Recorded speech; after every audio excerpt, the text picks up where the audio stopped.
Hello everyone, आप सभी का स्वागत है मेरे चैनल जिसका नाम है मिसेस आनंद क्लासेस और मैं हूँ स्मृति। तो आज मैं आपके लिए स्टार्ट करने वाली हूँ सोशल साइंस का फुल वीडियो। तो मैंने उसके ऊपर शॉर्ट्स भी बना रखा है, तो काइंडली मेरे चैनल पे जाकर इसे वॉच कर सकते हैं आप। और मेरे चैनल को सब्सक्राइब करना और लाइक करना और शेयर करना बिल्कुल ना भूलिएगा, ठीक है। तो मैं स्टैंडर्ड 9 की सोशल साइंस की book first chapter what is democracy and why is democracy आज पढ़ाने जा रही हूँ। What is democracy and why is democracy? Okay?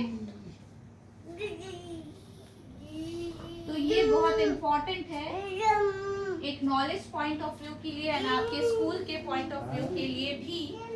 तो ये चैप्टर बहुत ज़्यादा ही इम्पोर्टेंट है, फर्स्ट चैप्टर है but it's very very important, ठीक है। तो अब सबसे पहले हम लोग देखेंगे कि डेमोक्रेसी क्या है, ये वर्ड कहाँ से आया है, ठीक है।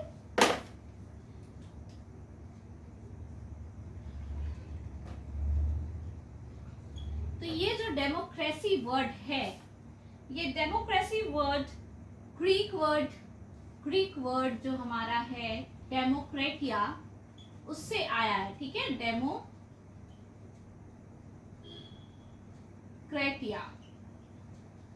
इसका मीनिंग क्या होता है आप सभी को पता है। डेमो का मतलब होता है पीपल और क्रेटिया का मतलब होता है रूल। जो वो कंट्री जहां पे पीपल का रूल चलता हो डायरेक्टली या इनडायरेक्टली, उन्हें डेमोक्रेटिक कंट्री या डेमोक्रेसी बोला जाता है, ठीक है। तो डेमोक्रेसी इतना ज्यादा इम्पोर्टेंट क्यों है? डेमोक्रेसी इतना ज्यादा इम्पोर्टेंट इसलिए है, आप देख लीजिए। अगर फॉर एग्जाम्पल मैं आपको एक सिंपल से समझाती हूँ। मैं एक टीचर हूँ, ठीक है, और मेरे सारे स्टूडेंट्स हैं, लेकिन मैं क्या करती हूँ कि मैं वही टॉपिक्स पढ़ाती हूँ जो मुझे मन करता है, ठीक है। मैं अपने स्टूडेंट्स की वॉइस या फिर मेरे स्टूडेंट क्या चाहते हैं मुझसे वो जानने की कोशिश नहीं करती हूँ।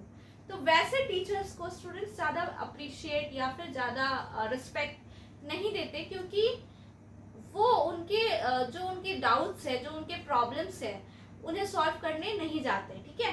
तो ऐसे ही होता है, अगर आप एक डेमोक्रेटिक कंट्री नहीं है या फिर आपके देश में डेमोक्रेसी नहीं चल रही है, तो आप क्या करोगे? ऐसे रूलर्स रहेंगे जो अपनी मर्जी का करेंगे, ठीक है। जो सिटीजन्स है, सिटीजन्स मतलब जो उस देश में रहते हैं, वहाँ की जनता, उनके बारे बिल्कुल नहीं सोचते, बिल्कुल ध्यान नहीं देते उन पे। तो ये एक बहुत बड़ा डीमेरिट होता है जो डेमोक्रेटिक कंट्री नहीं है, जहाँ पे एक मान लीजिए मोनार्की है, जहाँ पे एक राजा का रूल चलता है, या फिर ऐसा कंट्री है जहाँ डिक्टेटरशिप है, जहाँ एक रूलर है वो सबको डिक्टेट कर रहा है कि तुमको यही काम करना है, तुमको वही काम करना है। तो इस टाइप के रूलर्स को डिक्टेटरशिप बोलते हैं, ठीक है। तो इसलिए एक डेमोक्रेसी जो है बहुत इम्पोर्टेंट वर्ड है, बहुत इम्पोर्टेंट मीनिंग है इसका और बहुत इम्पोर्टेंट चैप्टर है। ओके, तो आपके बुक में जो दिया हुआ है वो बहुत सारे एग्जाम्पल से दिया हुआ है, तो मैं उतने डीप एग्जाम्पल्स में नहीं जाऊंगी। मैं सिंपली बताऊंगी कि डेमोक्रेसी क्या है। तो डेमोक्रेसी है आपका एक फॉर्म ऑफ गवर्नमेंट, ठीक है। क्या है? Form of government.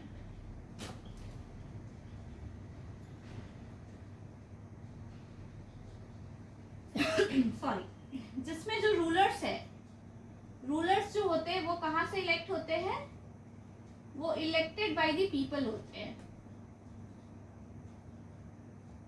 तो ये जो पीपल वर्ड है ये भी बहुत इंपॉर्टेंट है। ये पीपल कौन हो सकते हैं?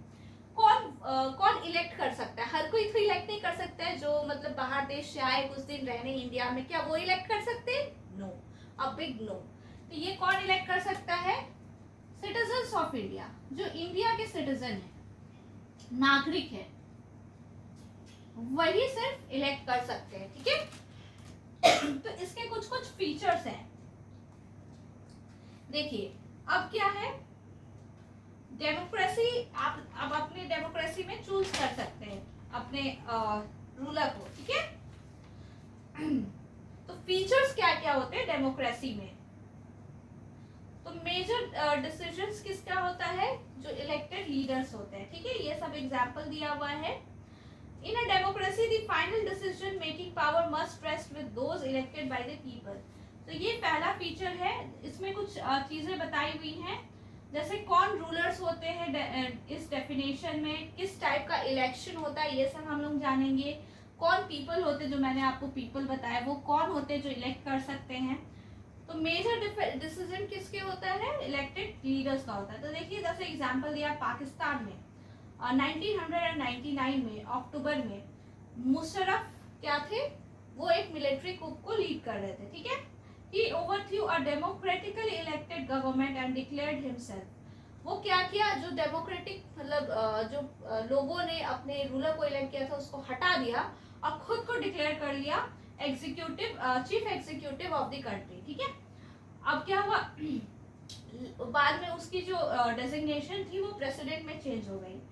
तो उसमें क्या हुआ कि उनको 5 ईयर का एक्सटेंशन में मिल गया। तो Pakistani media, human rights organisations and democracy activist said that the referendum was based on malpractices and fraud. तो जो उनको रेफर किया गया 5 साल का एक्सटेंशन, वो मीडिया क्या बता रही थी कि ये सब फ्रॉड के जरिए हुआ है, करप्शन के जरिए हुआ है। अगस्त में उन्होंने क्या किया, 2002 अगस्त में एक लीगल फ्रेमवर्क ऑर्डर दिया, ठीक है। इस ऑर्डर के अकॉर्डिंग प्रेसिडेंट जो थे वो डिसमिस कर सकते हैं नेशनल और प्रोविंशियल असेंबलीज को। तो the work of the civilian cabinet is supervised by a national security council which is dominated by military officers.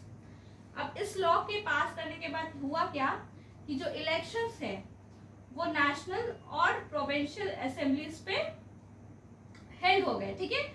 तो पाकिस्तान में इलेक्शंस हुआ, उन्होंने कुछ रिप्रेजेंटेटिव्स को इलेक्ट किया जिसके पास पावर था, लेकिन क्या हुआ, वो जो रिप्रेजेंटेटिव्स थे वो भी जो फाइनल पावर किसके पास था, मुशर्रफ के पास ही था।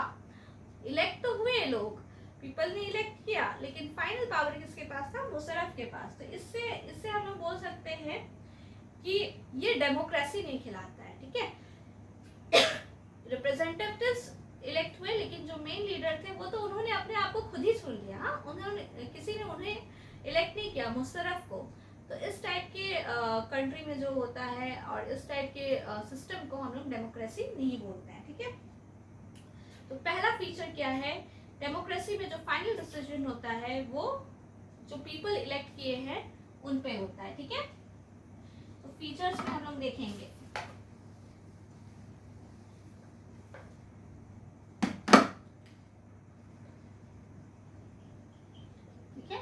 फर्स्ट हमने कर लिया। सेकंड फीचर क्या है, free and fair electoral competition, free और फेयर होना चाहिए। फेयर इन द सेंस कि मतलब कुछ गलत नहीं होना चाहिए। अगर मैं किसी को वोट कर रही हूँ तो मेरा वोट उसी इंसान को जाना चाहिए, मेरा वोट किसी और को नहीं जाना चाहिए, या फिर मेरे वोट को किसी और पे ट्रांसफर कोई नहीं कर सकता। इस टाइप का सिस्टम होना चाहिए। तो इसमें क्या दिया आपके बुक में, in China elections are regularly held every 5 years, ठीक है, कंट्रीज के पार्लियामेंट को चूज करने के लिए। कॉल्ड क्वांगो रेनिम डाबियो टाउर, पीपल्स नेशनल कांग्रेस जो बोला जाता है, उनका जो नेशनल पीपल्स कांग्रेस है, उनका पावर है कि वो अपॉइंट कर सकते हैं president of the country. It has nearly 3000 members elected from all over China. तो जो ये जो नेशनल पीपल्स कांग्रेस है, नेशनल पीपल्स कांग्रेस,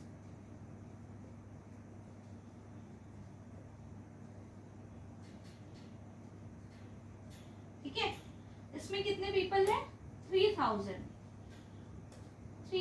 पीपल है, ठीक है। ये 3000 जो पीपल है वो पूरे चाइना से इलेक्ट होते हैं, ठीक है। Only those who are members of the Chinese Communist Party और इधर smaller parties allied to it were allowed. तो इसमें बोला जाता है डेमोक्रेसी है, लेकिन देखिए कौन से पीपल को इलेक्ट करना है, कौन इलेक्शन कॉन्टेस्ट कर सकते हैं, जो मेंबर्स है चाइनीज कम्युनिस्ट पार्टी के वही लोग कर सकते हैं। गवर्नमेंट ऑलवेज फॉर्म वाली कम्युनिस्ट पार्टी, तो जो गवर्नमेंट था वो हमेशा कम्युनिस्ट पार्टी का ही बनता था, क्योंकि वही लोग इलेक्शन को कॉन्टेस्ट कर सकते हैं, इलेक्शन में खड़े हो सकते हैं। तो ऐसा क्या हो, इसका मतलब ये तो डेमोक्रेसी नहीं है, ये तो एक तरह से आप बोल सकते हैं कि डिक्टेटरशिप है। वही लोग खड़े होंगे, वही लोग इलेक्ट करेंगे, ठीक है। तो इसमें हम लोग नहीं बोल सकते in China the elections do not offer the people any serious choice. Choice तो दे रहा है लेकिन वो सीरियस चॉइस नहीं है। मैं आपको दे दूंगी 5 बॉल, इस 5 बॉल में से ही आपको एक बॉल चूज करना है। मैंने आपको तो सारे बॉल्स नहीं दिए ना, सारे कलर्स के बॉल नहीं दिए, मैंने पर्टिकुलरली यही 5 बॉल्स दिए, यही 5 बॉल्स में आपको चूज करना है। तो मैं क्या कर रही हूँ, आपको सीरियसली जो ऑफर है, जो चॉइस है, वो आपको ऑफर नहीं कर रही हूँ, ठीक है। तो ये एक फेयर इलेक्शन नहीं हुआ। तो डेमोक्रेसी का सेकंड फीचर क्या है, फ्री एंड फेयर इलेक्शन होना चाहिए, ठीक है। Free and fair election, free and fair election, ठीक है। Rulers elected by the people,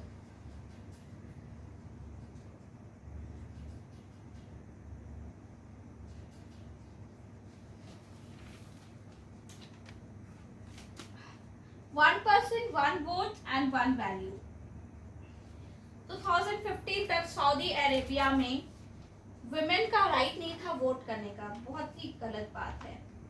Estonia has made its citizenship rules in such a way that people belonging to Russian minority उनको right नहीं था, ठीक है। In Fiji, the electoral system is such that the vote of an indigenous Fiji has more value. Indian Fiji से ज्यादा indigenous Fiji, मतलब जो वहाँ के फिजी है, उनका वैल्यू था।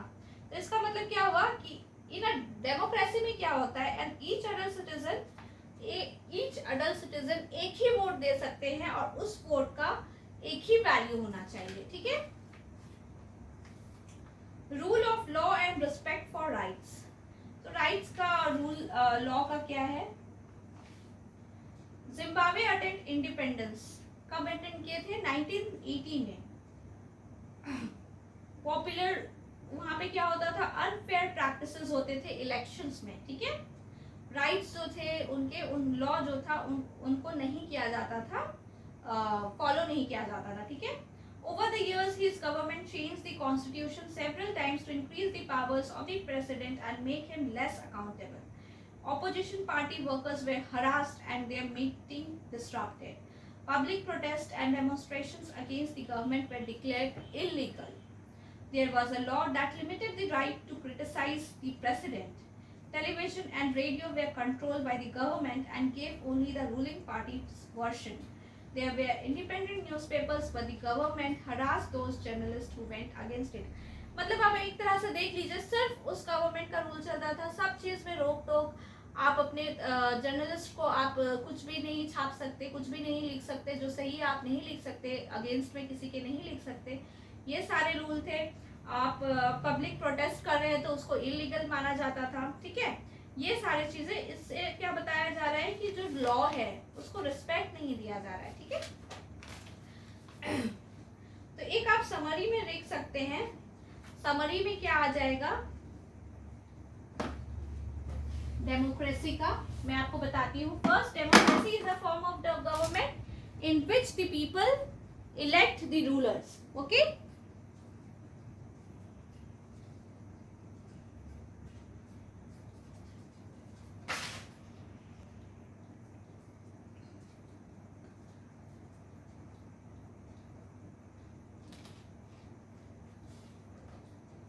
फर्स्ट क्या है, रूलर्स हमने बता दिया, elected by the people,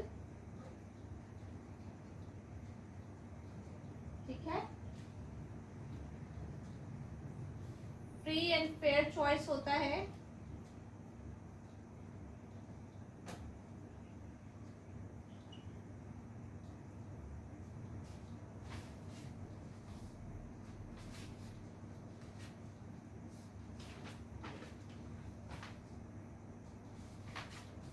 one person one vote,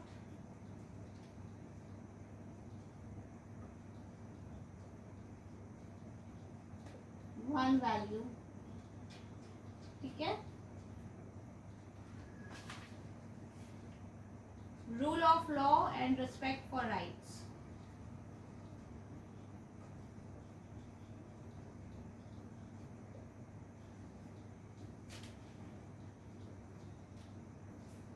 and the last is